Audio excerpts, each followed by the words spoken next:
welcome to Tell Me Your Story, New Paradigms for a New World. I'm Richard Dugan, your host. Thanks so much for joining us here on the program. As we come your way Sundays at 7 a.m. and 7 p.m., Monday mornings at 1 a.m., streaming live at richarddugan.com. Our podcasts are on SoundCloud, iTunes, TuneIn Radio, Spotify, Stitcher, Player FM, Blueberry, many other locations, too numerous to mention, and those that you have reposted our interviews to. Thank you for doing that. Greatly appreciate it. We will be giving you our guest's website here in just a couple of moments, and also a reminder, we are also on YouTube. That you can now watch these interviews. You can see our wonderful guests in all their splendor and glory, as it were. And certainly we let them know that we're videoing so that there's no embarrassment in any way, shape, or form. So you get to watch the videos. You get to see me, the guy with the hat. Look for Richard Dugan and Tell Me Your Story on YouTube. I have a channel where all of these videos are located. So please do what you can to listen to, watch, and then participate by going to our guest website. We'll be giving that to you shortly so that you can continue your evolutionary process. We also want you to participate in the 2020s, the decade of perfect vision. Yeah, we've expanded it through the 2020s. This will be unlike the 20s of the 1920s, the gay 20s as they referred to it, the jazz age, I guess they referred to it as. This is going to be the decade of perfect vision. And we hope that the first year of this decade has helped you to get in touch with who you are, all the parts of who you are, both the light and the dark side, because that's part of what makes you who you are. But also listening to that still small voice, and also finding that peaceful, calm space where you can re-energize and rejuvenate and refocus your attention on what is important to you, not anybody else, but you. So please do that. And if you resonate with what we're doing here, if it serves you, and if you like the guests we're bringing and the subjects we're talking about, and I know you're going to like today, we encourage you, if you can, support us financially. We have a PayPal account for your security as well as ours. And we thank those people who have supported us in the past and who will support us in the future. Thank you, thank you, thank you. Every time I receive a contribution to our efforts to change the world, one program at a time, I'm blown away sometimes by the generosity of folks who are just, it's not about the amount, it's the fact that they're willing to do that. So thank you if you're able to do so. We'll take energetic support as well, prayers, all of the good stuff that makes life worth living in more ways than one. And life is definitely worth living. This is a great place, this planet, this earth, this place where I live, Santa Barbara, California. I wouldn't trade places with anybody, but I would not watch it if it were a reality show, because I'd be too busy living my life. We have a woman who is rejoining us again here on the program, who is too busy living her life to sit around watching reality shows. It's not to say she probably hasn't. Maybe we'll find out. But she is going to talk to us on a continuing basis, I hope, about a lot of the important things as she sees it. And today is no difference. We're going to talk about the spiritual side of things, such as our gifts, our spiritual gifts. What are they? What are spiritual gifts? And basically why we have forgotten that we're spiritual beings. We are having a human experience. My guest, Kathy Groover, refers to, she likes to use the term meat suit. Okay, a little harsh in one sense, but not inaccurate. Okay. And we have Deneen Joyner rejoining us for this program today. Thank you so much for being with us. I love seeing your beautiful smile and that lovely long hair of yours. Hi, Richard. Thank you for having me back. You are very welcome. And I'm only envious because I used to have long hair and a ponytail. So now, when we had you back on the very first time, we talked an awful lot about yourself, your heritage, your background. You are both African American as well as Indian, and the Indian part of your heritage is where you lean. That you resonate more with, if you will, that it's sort of more of an emphasis in your life. And to that, you are also a shaman. And is that the correct term to use for a female shaman as opposed to male shaman? It's just shaman. Yes, yes, it's still shaman. How did you become a shaman? The funny thing is, I didn't know that I was one. I didn't know that I was being prepared for that role. It started when I was 5 years old, when I started to tap into a lot of the spiritual gifts that I have that really weren't matured yet. So they were, it's almost like a faucet. You turn it on, turn it off, turn it on, turn it off. I started to connect to angels, being able to see them and hear them. So that's how it got started. And I became very inquisitive about these angels, me being able to see them and hear them. And they made me really, really joyful whenever I connected to them. And then what ended up happening also was that I started to be able to tap into the energy in other people. I started to sense and feel things that were going on with them, and mainly emotional things, emotional pain. And so, as a young child, trying to really understand this energy source Mhm. and trying to differentiate between my own energy and someone else's was really, it really kind of confused me because I knew that I could sense and feel, but I didn't understand how I was able to do this. And I didn't feel comfortable talking to anybody about it. So there was that um, fear of, if I say, that I feel things or I can see things and I can hear things, then what is going to happen to me? So that was something that I just kept inside for most of my life, to be perfectly honest.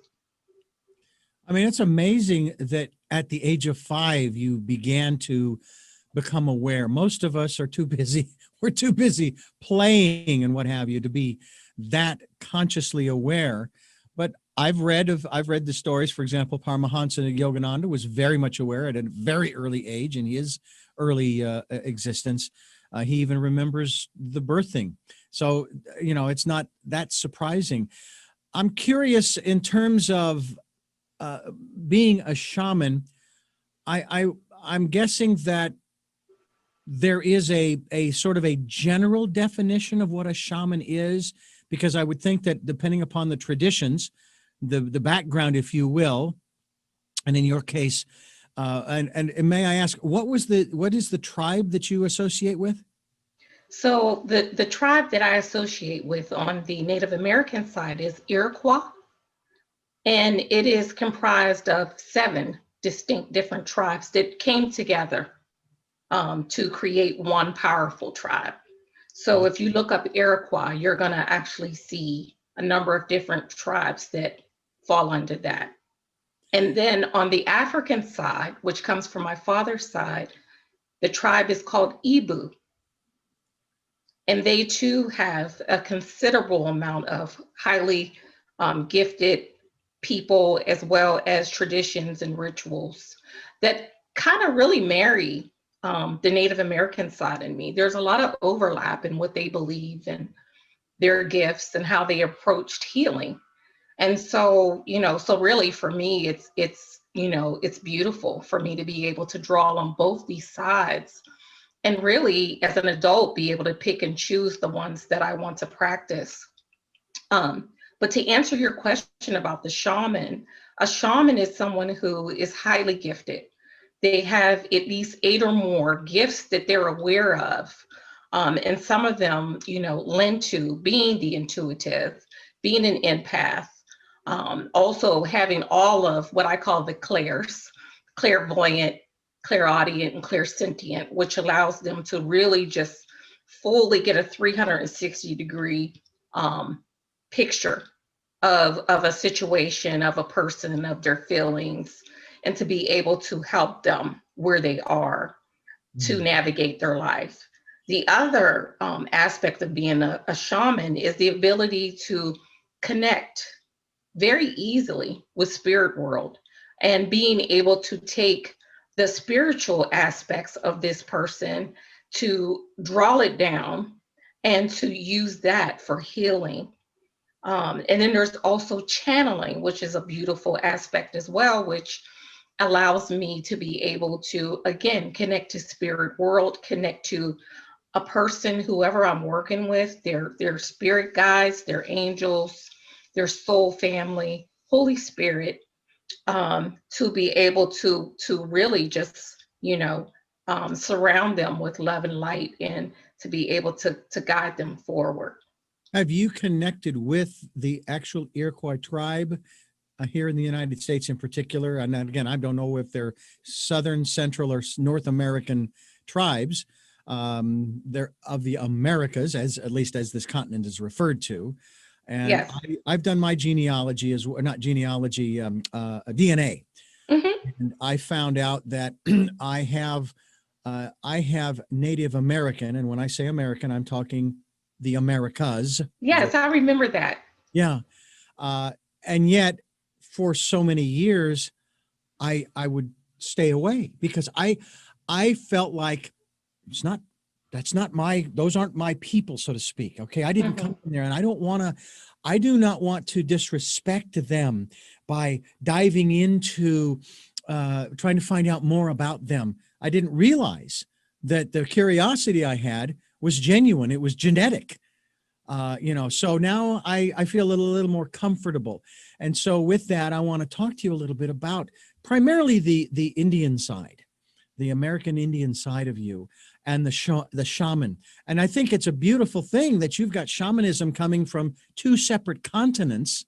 Yes. Not to say that those continents hold anything special because it's planetary or even beyond that, because we're talking here about our spiritual lives, our spiritual walk through this life in these bodies with one another. And I know that a lot of people, when they hear the word shaman, or you talk about the clairsentient and clairaudio and audio and so on and so forth, clairvoyance, a lot of people start to think, oh, I can get some answers to my questions. Like, when am I going to have $1 million? When am I going to find the right person? In other words, it's all about them and what they're going to get. Because when I used to listen to some of these programs with mediums, I like to call them intuitives because there's less, it's not as charged as psychic, that kind of thing, or intuitive. The questions were pretty much the same. It was either about relationships, about job, about location, about health, okay, rather than either A, what message or messages do you have for me? What do I need to know right now to help me through this period in my life? Whatever, and it may be a good period of your life and you just want to know. Or it might be along the lines of, how can I serve? What should I be doing to better serve humanity, the people around me, my community, my family, and myself? Because in the process of serving others, we are serving ourselves too. Yes. But that's not what a shaman is about, and that's not about what these gifts. That's not what these gifts are for. Right.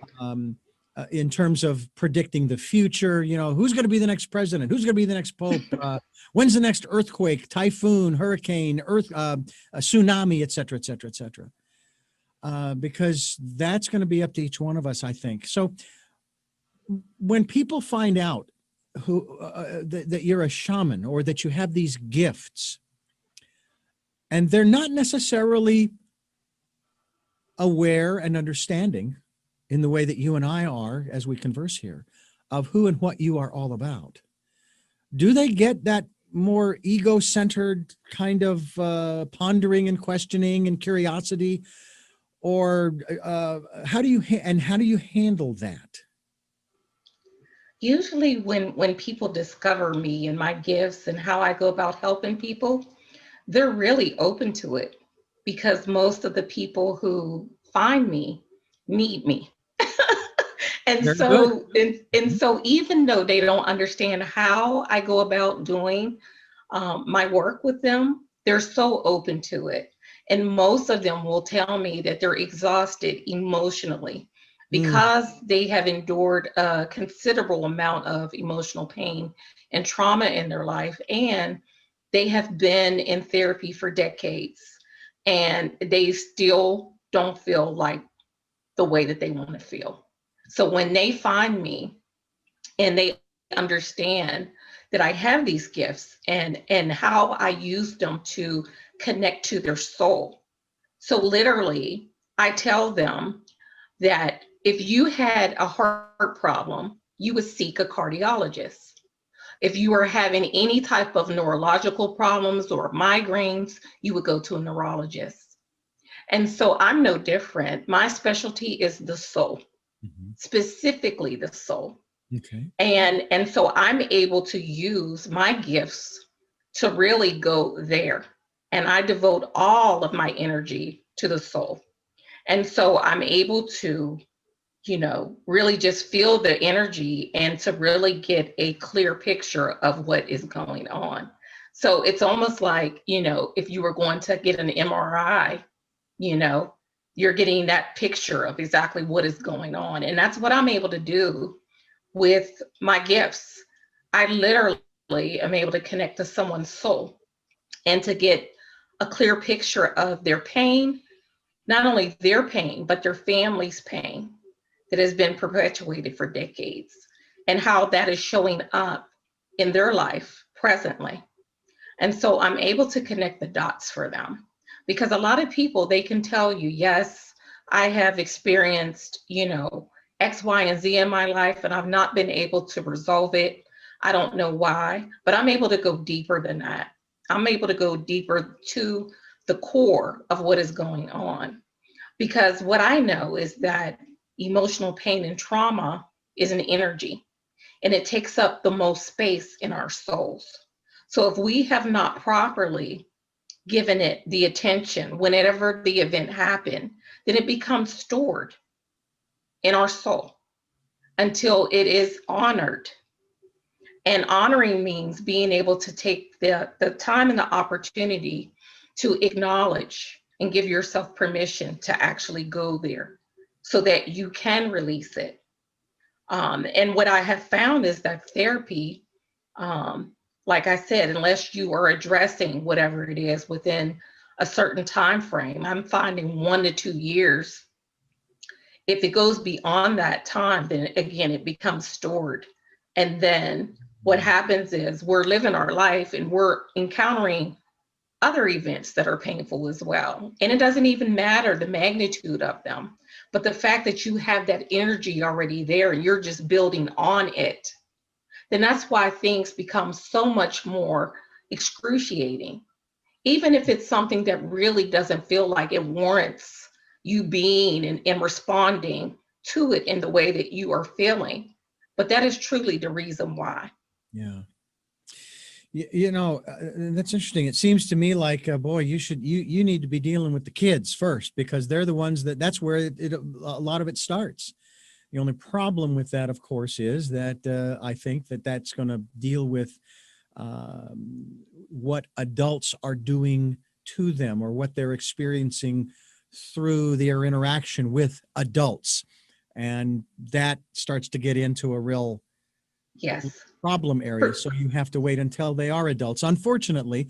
But we have had guests on this program who are here to help parents who are aware, who are doing what they can to raise their children.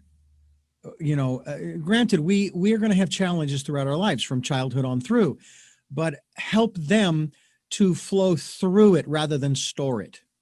And so there are people that are doing that, and I know that for you, that's dealing with the adults is where you're at. How does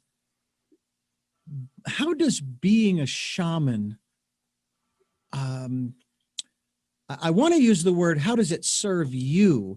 But I want to be a little more specific in that, how does it help you to maybe work through some of your own inner struggles and so forth in terms of the way you're helping other people to do that? You're dealing with the soul. Yes. How does it help your soul? How does that, being a shaman, help to heal your soul? Or do you have to go to, who is the shaman's shaman kind of thing? Yes, well, I strongly believe that for sure. When you are healing and coaching another soul, you in turn are doing the same for you on whatever level that looks like. I started my journey some years ago and came to an evolution of being able to heal and understand my life using a different lens, which is why I do the work that I do now. So I'm always growing in my own healing. It's not a one and done. Just because I have arrived at a certain level, I still have, more work to do personally. And I do have coaches as well who have been very, very instrumental in me being able to continue to free my own soul so that I can stay pure and open so that when I encounter a client, that I am able to connect readily without hesitating because my own stuff is in the way. So that is something that I continually work on is my own healing.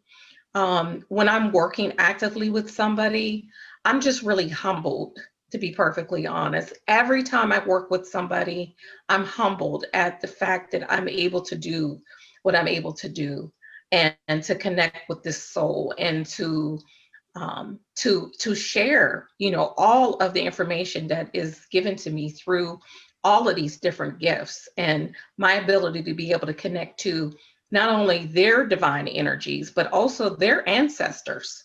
So that is one of the things that I also am able to do when I'm doing this soul healing work is that I'm able to connect with their ancestors and they impart to me really critical and enlightening information for them to know so that they can be mindful.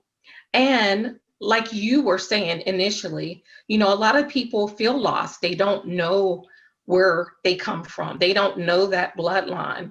And I have all of my clients do an ancestry test through 23andMe. Mm-hmm. And so once they get their test back, we explore that together. And I'm able to help them to, use the information that I have given them along with the information from their ancestry tests. And we're able to look at that and really, really understand a lot of their whys and to allow them and empower them, just like you were saying, that curiosity is there for Mm-hmm. everyone. And so being able to know definitively who you are, what you're comprised of, you can take that information and start to look at it in a different way. Look at their culture, look at their rituals, their beliefs, because more than likely, a lot of what you believe is coming from that, and you didn't even understand that and didn't know. Yeah. So it's really cool. And one of the other aspects of it too is that I was just thinking of, the longer we're here on this planet, the more years that pass. And as new individuals are brought into this world and they have their DNA tested, uh, the more parts of the planet they're going to see that they come from. Whereas if we were to go back in time, and if we could run a DNA test on someone back in the 1700s or the 1500s or BC, they probably would only show one or maybe two very specific areas on the planet where they're from. Not only Yeah. because of the size of the population, but because we hadn't traveled anywhere else at that point, hadn't really traveled that far from where we lived to, you know, uh, um, to create other beings with other nations, peoples, and in terms of sort of spreading the genes, if you will, out into the rest of the world.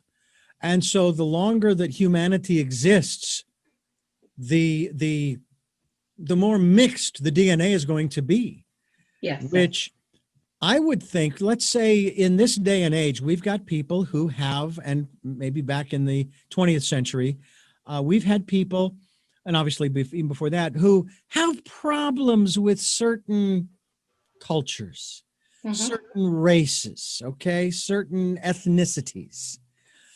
And what I think would be fascinating, and again, these companies that do this testing, they don't have any axe to grind. They don't know you and your personal beliefs and likes and dislikes. And what could end up coming back is going to be showing that, oh, guess what? You know that group of people you don't cotton to? Guess what? You are part of that group. It's in your DNA. You might want to rethink your dislike because Yes. you're disliking part of you. Yes. And doesn't that also mirror the general dislikes that we have for things and people, okay? Certain personality traits we don't care for in other people is usually something we don't like within ourselves. That's right. So Yes. I think that's a very interesting metaphor. Actual DNA testing. I found out that certainly I'm part Irish, thank God. With Dugan, it's supposed to be, but I'm also Eastern European Jew. Now, it's a very small percentage, but it's still a percentage. It's still part of who and what I am. Yes. Um, when you had your DNA tested, what were some of the minor, if I may ask, what were some of the minor parts of the globe that your ancestors came from? Yes. It's funny that you said Ireland because I do have Irish in my blood as well. Yeah, welcome. I do. Politics. Yes, and European, some of the European countries did show up. Small, really just small percentages showed up, in my chart.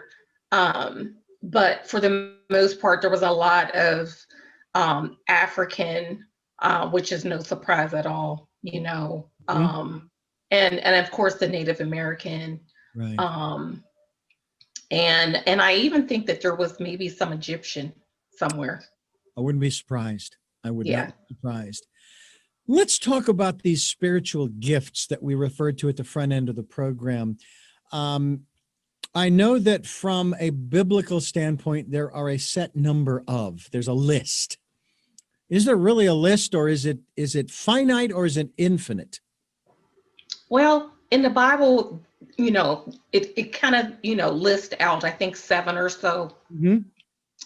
But I believe, just like you just said, I think that was a that was kind of like a starting point, and within that, it gets bigger, bigger and bigger. Mhm. And so I talked to you a little bit about some of these gifts that Mhm. people can have. For sure, everybody is intuitive and an empath. And basically, all that means is that you have the ability to, if you see somebody crying or an accident, the first thing is that you're concerned. Okay, so that's empathy. You Mhm. have empathy for another person. The intuition part is, maybe I shouldn't go that way. I don't know why I feel like that, but I'm going to go this way instead. Then when you get home, you learn on the news that there was a accident. Like, oh, but sometimes people don't really even give it a second thought. They think that it was just a fluke, right? Because again, some people are afraid and they really don't understand what gifts are. Why do I sense and feel things? Why, when I walk into a room, do I feel either that maybe people were talking about me? It may be negatively, but you get that energy surge and you can feel it and you don't understand. But that is a part of the intuitive and the empath in you. And you're also using what is called clairsentient, which is basically your ability to just blindly feel and to assess quickly and arrive at, they're talking about me. Mhm. So we have a lot of different gifts that, that we don't understand, but they're a part of us. They're a part of our nature because of how we are wired. Even the clairaudient part, being able to hear, like I mentioned, I was able to at first hear angels speaking. And sometimes people, discredit that, they're afraid and they feel weird being able to sometimes hear what another person is thinking or feeling. And, they would never admit it, but, and sometimes they do. Oh, I hear, I can feel you thinking about me, or I Mm. can hear you, Mhm. saying X, Y, and Z. And that's what that's all about. So we have a laundry list of different gifts that are comprised inside you. They were there before you were born. And, everybody has similar gifts. And then there are ones that basically are unique and different to that person. And if you're not afraid of them, if you are open to learning them and embracing them, then you'll be able to, just like if you were going to a gym and working out, you're going to get stronger in them. They're going to serve you better. And your life is going to be even more, what's the word I want to look, just basically you're going to be really just open. It's almost going to be like a 3D, a 3D effect for you, because you're going to be sensing and feeling and connecting and acknowledging. So you're not, no, I'm not going there. I'm not gonna listen to what intuition is telling me, because it is something that is not tangible. It's This may, something that you feel. yeah, this may sound like a strange question, and maybe this is more of an personality and or ego based kind of question, but it's there nonetheless. What is the goal of these gifts? What is the goal? The What is the goal goal is, or purpose? yes, Is yes, there a yes. single, you know? There is. There is. So what happens is, because we talked about it initially about being spiritual beings having this earthly experience. And so we come here, and we, soon as we get here, we're exposed to parents or our primary caretakers. And so their opinions and their experiences soonly become our own. And so we're taken out of the element of being spiritual beings almost instantaneously, because their parents have been here quite some time. They've experienced pain and trauma of their own. And so that is what primarily is what we focus on, the pain and trauma, because that's what we have seen. We all have these gifts for sure. But because we're focusing on the other things that are outside instead of what is going on truly in here, we lose sight of that. But what ends up happening is, the further you get away from these gifts that are inside you, and you become just, inundated with the pain and focusing on it, then you start to not feel like yourself. And so that's when you hear people say that they feel stuck or they're unfulfilled. It's because everything now is really just really clouded by the pain and the trauma, and the gifts are not able to breathe, if you will. But these gifts were actually given to you so that you could arrive at what I call your holy assignment, which is the only reason why you are here. So even though you do encounter some pain and some trauma, which really, if you didn't create it, was sent to you organically by divine so that you could be prepared for this holy assignment. So it's a complement of pain and a complement of gifts that allow you to arrive at your holy assignment, whatever that is. Everybody's assignment is different. And it's something that whatever they have experienced in their life, pain and their gifts will allow them to then reach back and help other people who are similar to the pain that they have experienced, being able to help them along to their healing. so that they can remember why they're here. And we all have different, and I'll use your term, holy assignments. We all have different ones. However, they are all collectively, they are synchronistic towards what end, from your perspective? What to what end are these individual holy assignments geared toward? It's really just geared to being, I don't know if you've heard, the saying, basically bringing heaven down to earth, Mm-hmm. Yeah. but that's the goal. So then that is certainly a possibility, which is along the lines of what we talk about on this program about giving people choices and knowledge of those choices to help make their dreams come true, changing the world so that it is more than just equitable for all 8 billion of us. That to me is an inadequate word, equitable. Mm-hmm. Every one of us on this planet should be allowed to, should be able to thrive Yes, instead of just surviving. that's We right. should be thriving. Yes, yes, So yeah, it is really, to me, something that is extremely important from the standpoint of um, getting people to understand that. Yeah, most of us, many of us, at least in the States, in the United States, we're doing the old from paycheck to paycheck thing. hmm And some people refer to that as just surviving. yes, There are other people this is the real interesting, I'll call it a paradox, that people in other parts of the world who have less than we have, who might earn on the equivalency a whole lot less than we do. They might earn $1 a day by comparison to what we earn in this country.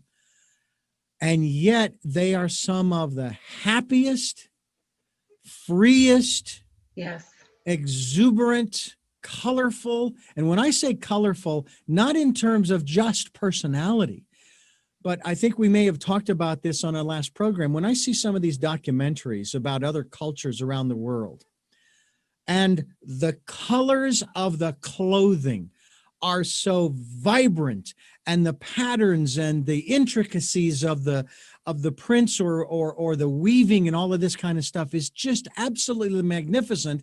And yet, by our judgment, by our scale, they're impoverished, and we need to bring to them. We need to import democracy. We need to import the modern conveniences of life. And it's like, well, wait a minute.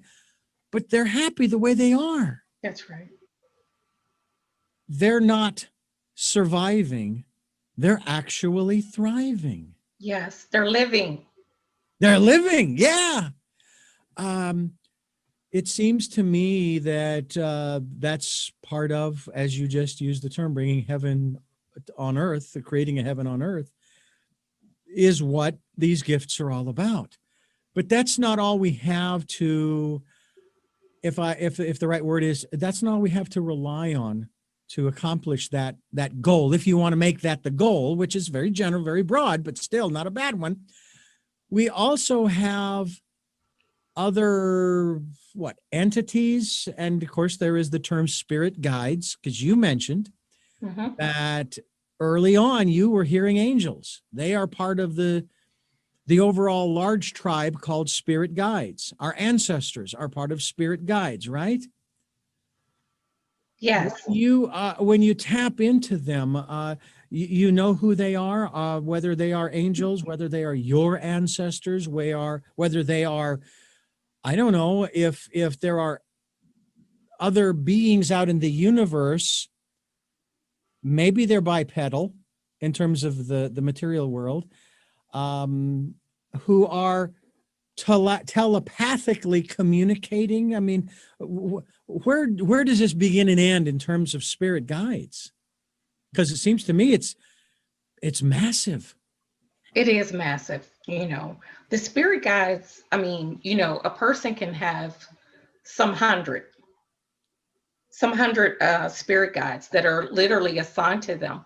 So everybody has at least 100, I mean, hundreds, not 100, Right. hundreds. Hundreds. Yeah. Okay. That's just the spirit guides.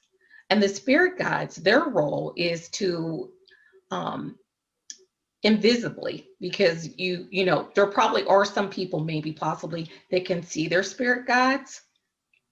I cannot see my spirit guides. I can only feel, sense them, and hear them. Hmm.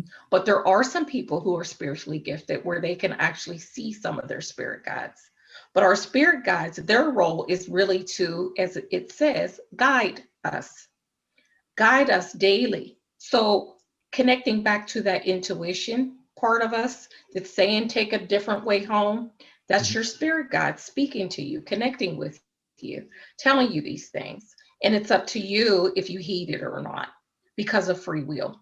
So spirit guides will show up. They have different talents as well. You have some that are very highly creative. You have some that are able to help you if you were writing something, if you were working on a specific project, that you could actually just call and say, you know, I need assistance with this project, or I need assistance with whatever is going on in your life. If you invite in your spirit guides, they will show up for you. I promise you that. But you have to be open, number one. And number two, you have to be conscious enough to realize that they have come to you. So, and you have to do it every day. So it's not a one and done that you would invite your spirit guide in to help you with something, or maybe you don't even need help. Maybe you just want to sense and feel them. And you say, you know, I'd like to sense and feel you in my life. I want to feel you today. Can you show up for me? Can you let me know that you're here with me? They will do that in whatever way that that looks and feels like to you. You may get a sensation of chills. You may actually feel energy. You might actually feel somebody is with you. So there's different ways that they will show up for you, the spirit guides. And then there's a main guide. So we all have at least one guide, and that guide is generally an ancestor. Okay. And so that could be either maternal or paternal, but it's usually one guide, a main guide. And this main guide, their role is to watch over you and to really strategically help you navigate your life. They will only come through if you invite them. So Mm. until then, they're just silently witnessing your life and really trying to get you to do what is going to help you get to the finish line, and so that you can take up your holy assignment.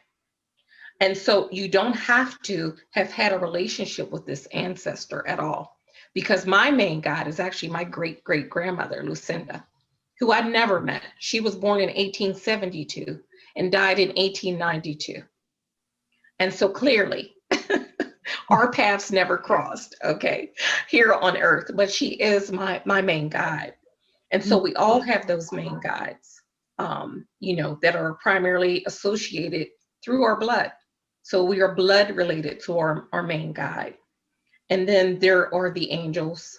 Angels are primarily used, they primarily go back and forth to spirit world, to earthly world, and they will help you in whatever time of need that you are in.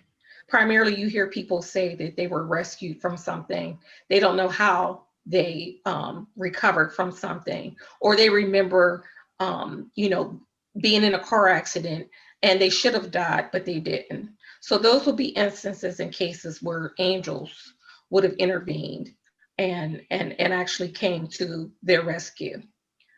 So angels have a lot of different roles as well. They primarily, like I said, they go back and forth, whereas our spirit guides, for the most part, they're here with us always. And they rotate. So because there's so many of them, they can't always be, if you were to feel all of your spirit guides, you would be overwhelmed. It would be like, you know, you drinking probably 20 energy drinks.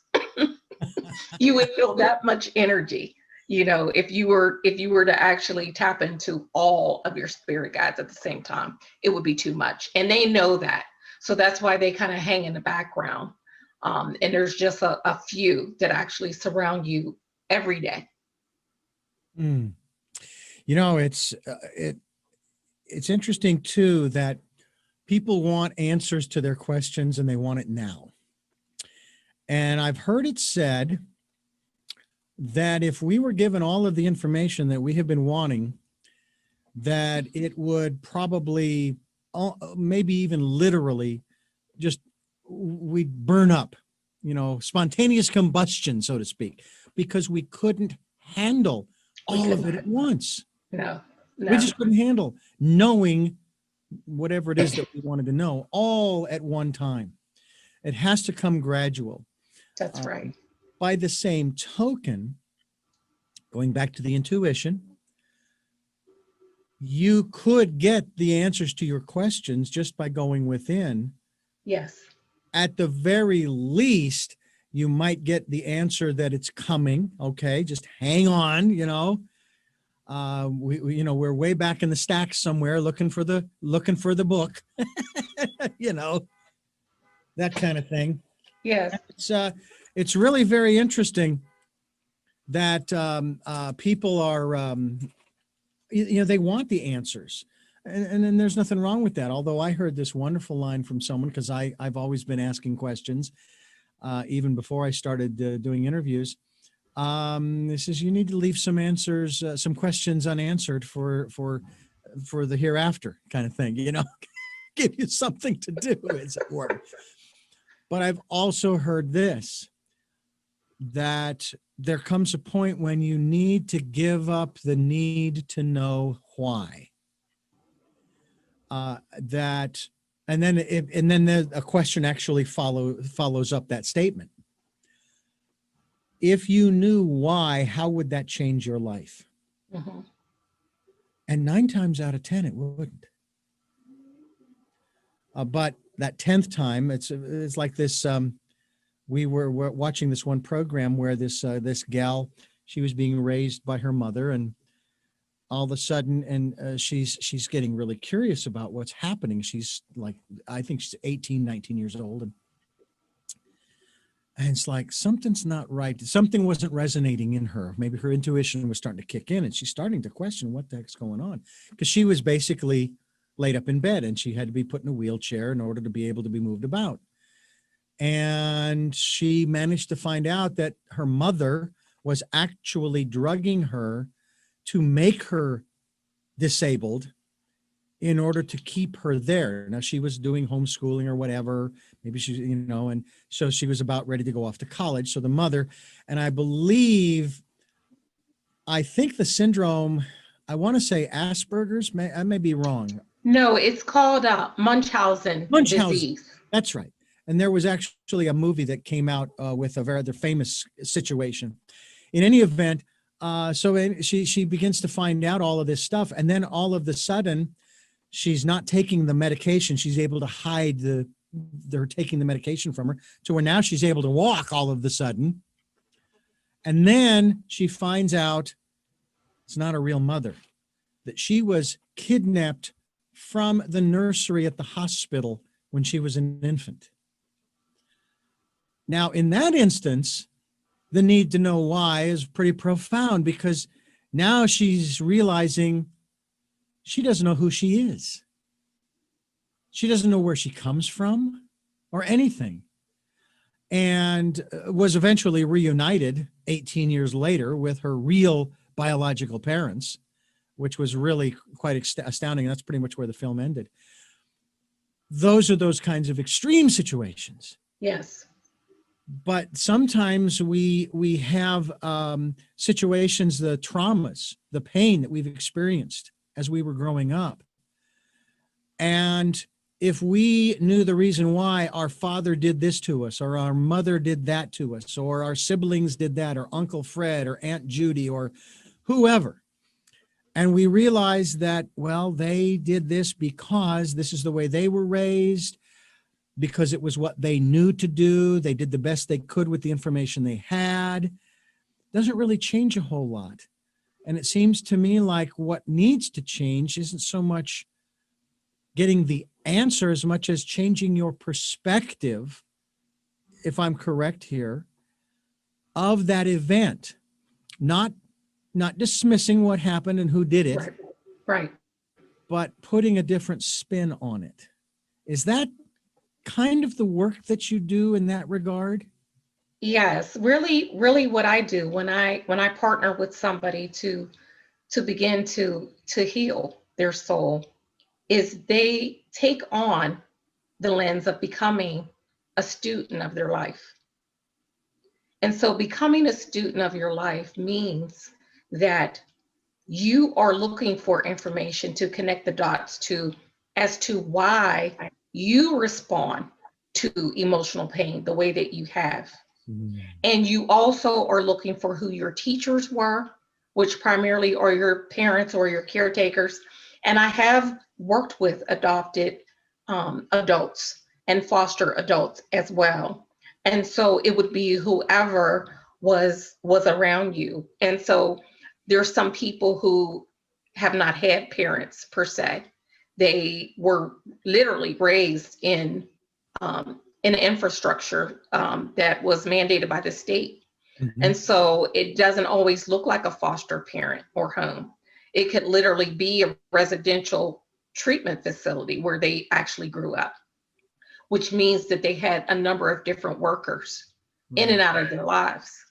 And so, again, whoever was around them is where this blueprint, this emotional framework starts to develop. And that's for all of us. So usually what happens is I get them to start to look at their life with a new lens, a lens of being able to disconnect from the bias that we have growing up with parents and having the experiences that we had when we were growing up and what that looked and felt like. Being able to take a step back and say, I'm not looking to blame or shame. I'm really looking for information that is going to help me to understand myself better. Mm. And so you're exactly right. It takes on a different lens when you're able to do that.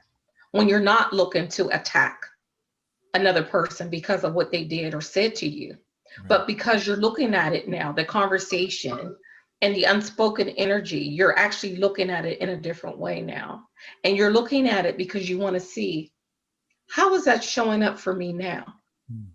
I use the analogy of, because I primarily work with women, that we are developing, and usually our emotional framework is pretty much intact by the time that we're 9 years old. Mm. And so you've experienced different events of pain and trauma. And so you're already developing your coping methods based on your parents, what you see, and the unconscious feelings that you received from whatever event. And so that's where you're operating. Most people are operating from a child's emotional framework. And if you think about that, depending on how old you are, that's kind of like, wow, do I Mm. really want to still use the same emotional framework that I used when I was 5, 6, or 7 to, somebody who's in their 50s or 60s or 40s? Yeah. No. And you realize that it doesn't feel good, but you don't know why it doesn't feel good, and you may even become angry at yourself for responding to something um, in a way that really you wished you had maybe not.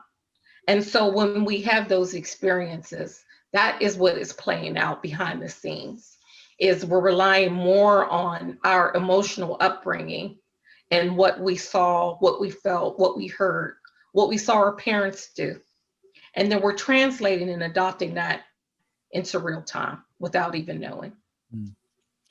Well, two things, and I don't want to miss either of these. I want to throw in past lives, but something that popped up here was um, things that we did in those first 9 years. That now, when we look back, or maybe 10 or 11 or 12 or 13 years, what have you, in our past, that we did, that we look back with maybe regret, shame, not that was done to us, okay, but that we did to someone else. All right, we Sure. inflicted the trauma. Yes. It doesn't mean we beat somebody up or what have you. It just means that they experienced a trauma. Yes. What we did was, as a child, okay, out of maybe curiosity.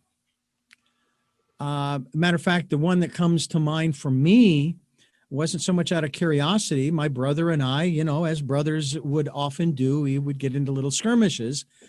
And we were in the backyard of my parents' house at the time, obviously. And I tossed or threw a metal, it was one of these small little indoor, maybe a bathroom garbage can at him, wastebasket.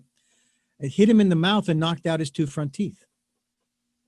Now, we were young enough to where they grew back, the permanent teeth came in. But that's an event that just popped up into my mind as I was thinking about this, as you were sharing this. And I'm wondering about the reframing, the perspective, the understanding that we need to have over those kinds of events, that we didn't know any better because we were just children. Right. We were just experiencing. Okay. Yes. What about those kinds of traumas that pop up? And I know that, for example, in the 12-step programs, one of the elements is of making amends. Yes. And certainly back then when this happened, I certainly apologized, and I did mean it to my brother, because I didn't mean to knock his teeth out. Right. That was certainly not the intent, So how do is it the same process that you're dealing with, or is there something, just a twist a little differently in that regard? Yeah, I think, for sure, that is definitely a different event than generally I have been dealing with. It's usually the deeper events of pain and trauma that this person has experienced or inflicted on someone else. But for your scenario, definitely, I think you've done everything that you could. You made amends then. And if it's something that, that would or is haunting you, then I would revisit that, with yourself first. Yeah. If your brother accepted your apology then there's probably no need for you to go back now and say, hey, I want to tell you again, I'm sorry I knocked your teeth out. But I think if it's still sitting on your soul, then you need to make peace with yourself and say just what you said. I was a child, we were goofing off, I didn't mean to do that. And I want to just ask myself for forgiveness so that I can release this feeling, and knowing that I would never do anything to harm my brother intentionally. And so I would like to just have that, and have that knowing, and give yourself peace. So events like that, where, like you said, they're really just, we're being children, we're exploring whatever that looks like, and something happens, unfortunately. Maybe you didn't have the opportunity to tell your brother sorry. Maybe your ego took effect and you puffed up and just said, well, you deserved it because you were doing X, Y, and Z. Mm-hmm. And, you just moved on with your life. Then for sure, you would need to make peace with yourself and make peace with him. Yeah. Let's talk about what I mentioned earlier, because I didn't want to forget this. I mean, we talked about the events, the traumas, the experiences of this life. Mm-hmm. I would gather that there's an additional process that we need to go through in order to deal with the traumas, the experiences of past lives, or is it still the same thing?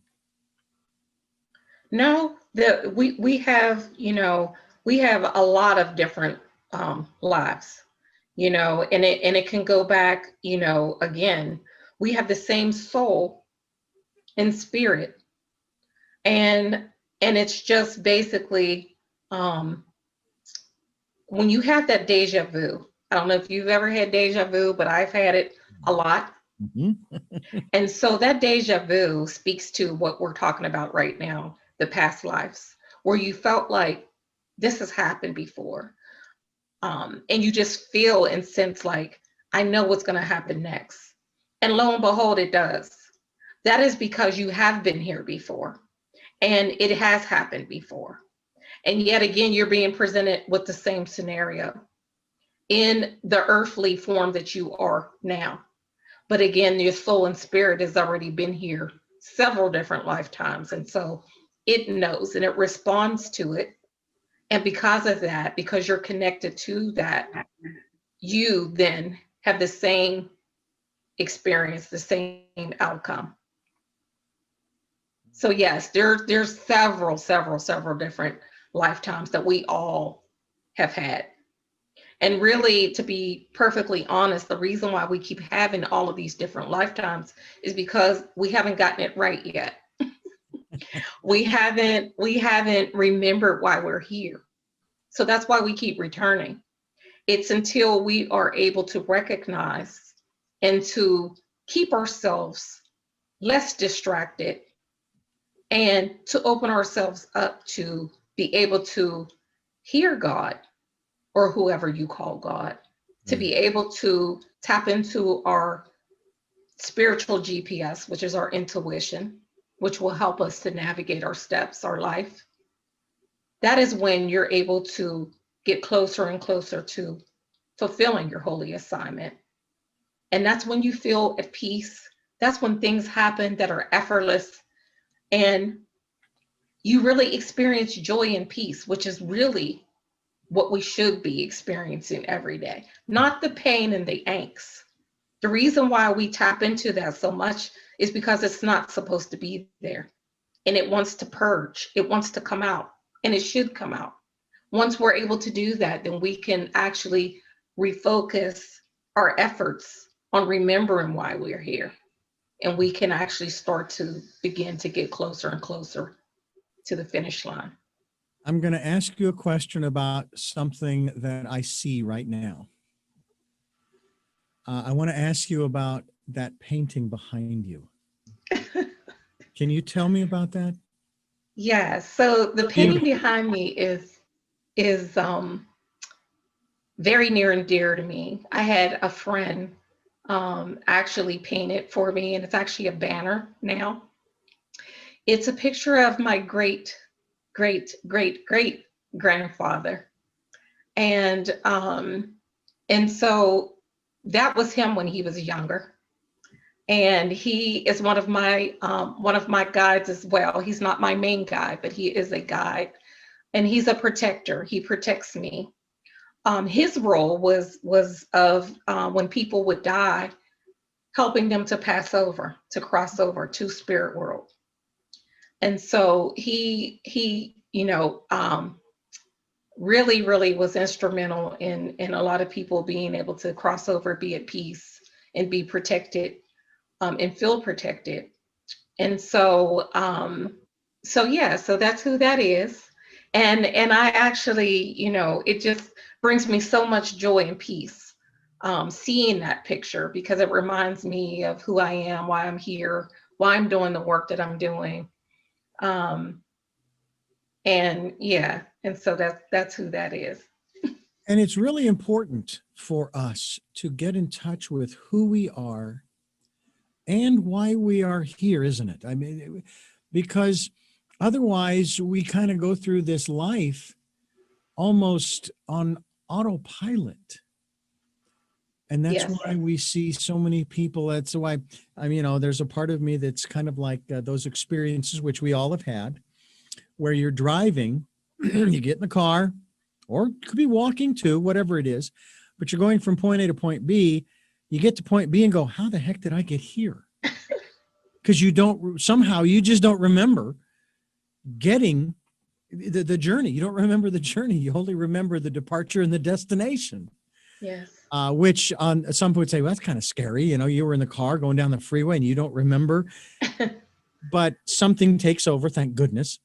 But that's why it's so important for us to stay as conscious and in this moment as we possibly can. Yeah. For sure. That's a beautiful picture. And Thank you. I thank you for sharing that with us through the images of Zoom, which tells our listeners that you're going to have to go to YouTube in order to see this painting, this gorgeous painting that that Deneen Joyner has shared with us here on the program through the magic and the miracles of digital electronics and all that good stuff. What website would you like for our guests to go to find out more about you, find out more about the work that you're doing, and maybe even connect with you to do some work with you? Because that's really what it is. You're not going to do anything for them. That's right. They're the ones that are going to do the work. Don't forget That's that. right. You're That's going to right. do the work. She is going to help to facilitate. Where Yes, should we yes. go? DeneenJoyner.com. Oh my God, so difficult. And we'll be linked to that. We'll be linked to that website as well, so that our listeners can continue their evolutionary process, their transformational process. You know, you brought up something very interesting about your, and I don't have the right number here, but your great grandfather there, helping people to transition, as I like to call it. And it really is just that. You know, basically you're trading in your old vehicle for a new one. And it seems that there are a myriad of folks, although it's getting better. I think it's getting better, but still there is still that mystery and fear over that process. It doesn't seem as though this world seems to have any problem with us coming into this world. That's joyful and exciting and thrilling and all of that kind of stuff. But you would think that we would begin the process of learning that, you know, when we leave this world to go to the next, aren't we kind of being born into that world in a manner of speaking? And there's got to be some joy and happiness and excitement on the other side that, look who's coming, how wonderful.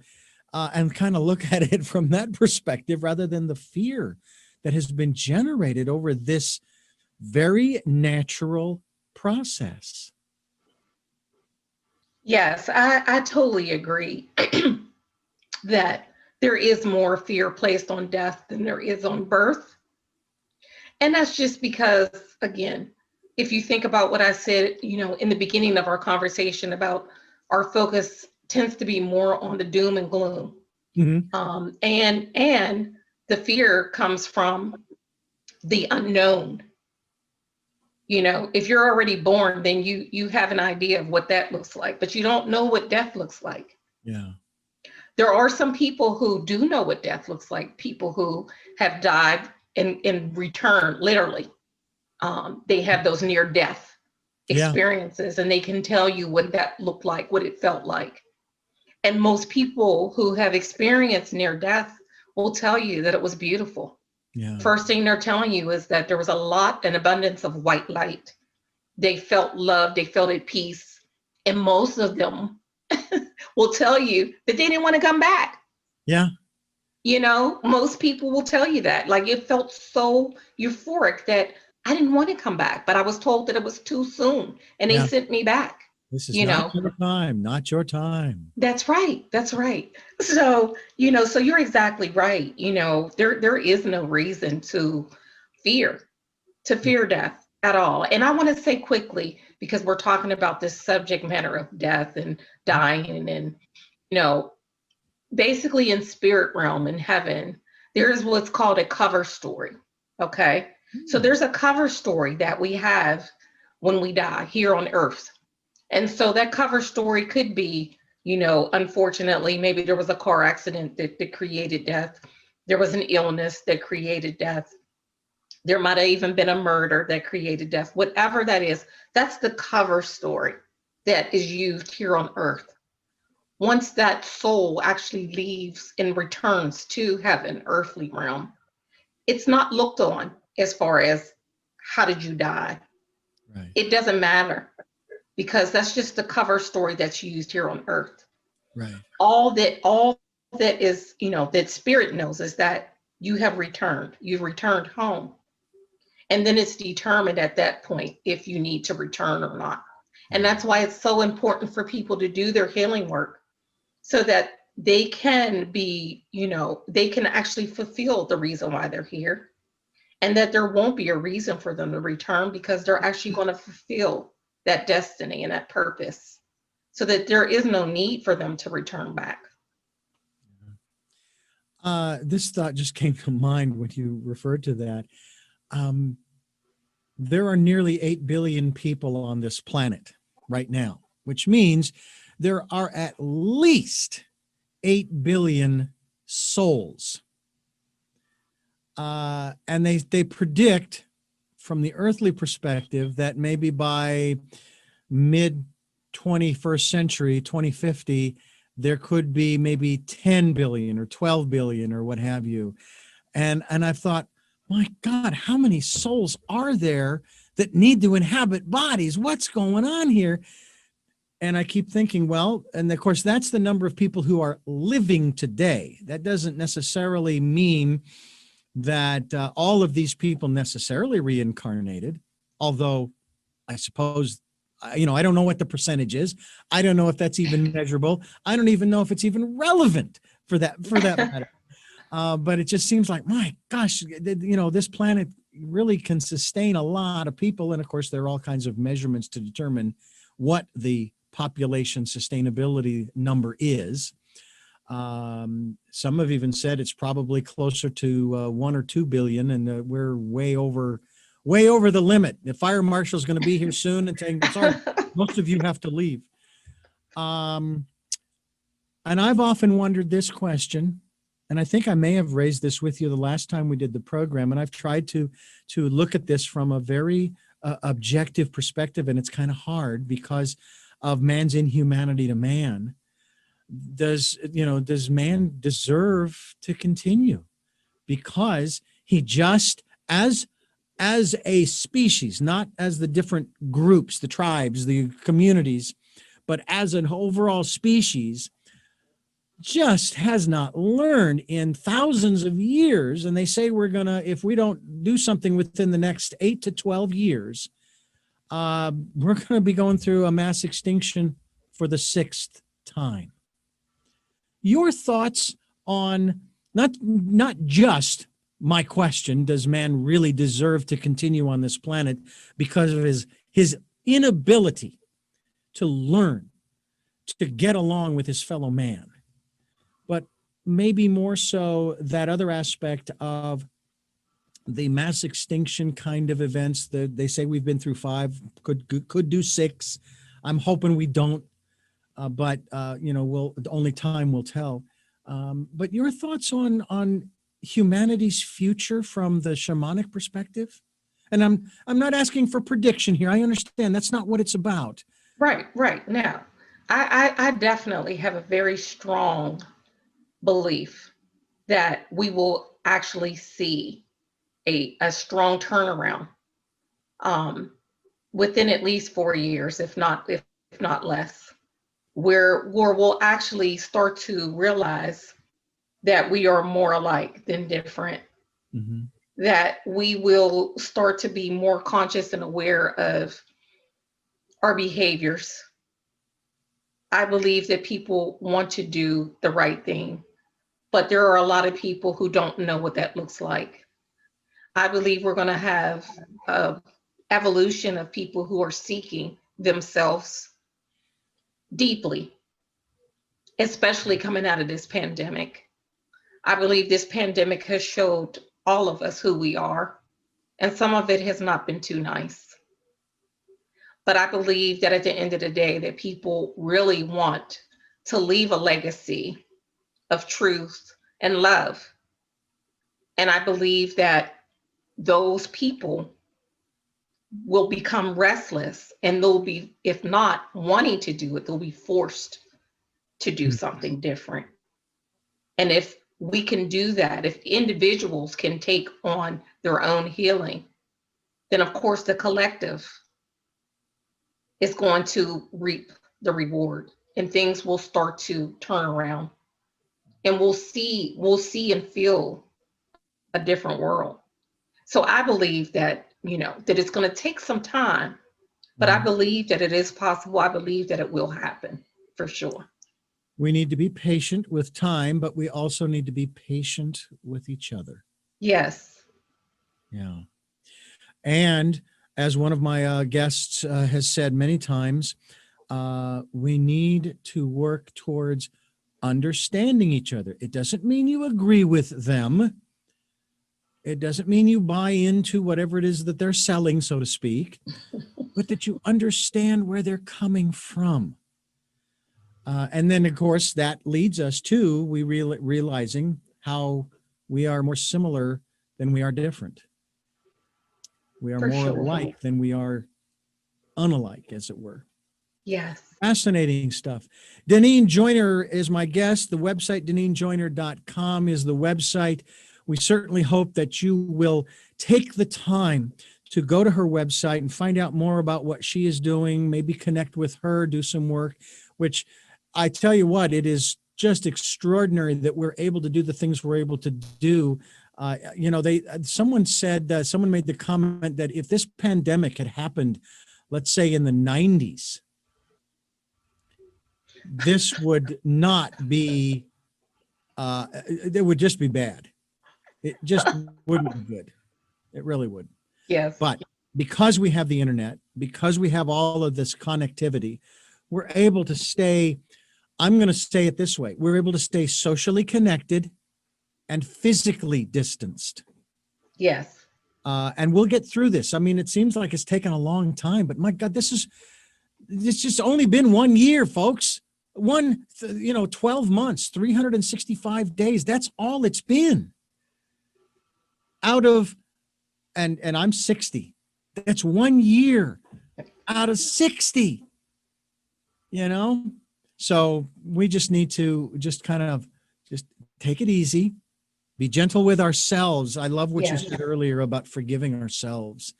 That to me seems to be one of the most important lessons that we need to teach ourselves and one another, especially if we have been not behaving really kindly. We've been getting a little angry and upset and aggressive and that kind of stuff over wearing masks and there not being enough toilet paper on the shelves and whatever. Having to stay home. Forgive yourself. It's okay. We understand because we're all going through it. And maybe that's part of this. It's just not happening to America. This is happening to the entire population. Yes. And it sounds strange to put it this way, Deneen, but that's a beautiful thing, that it's happening to everybody. It's affecting everybody at one level, in one way or another. Yes. And together we'll do just fine.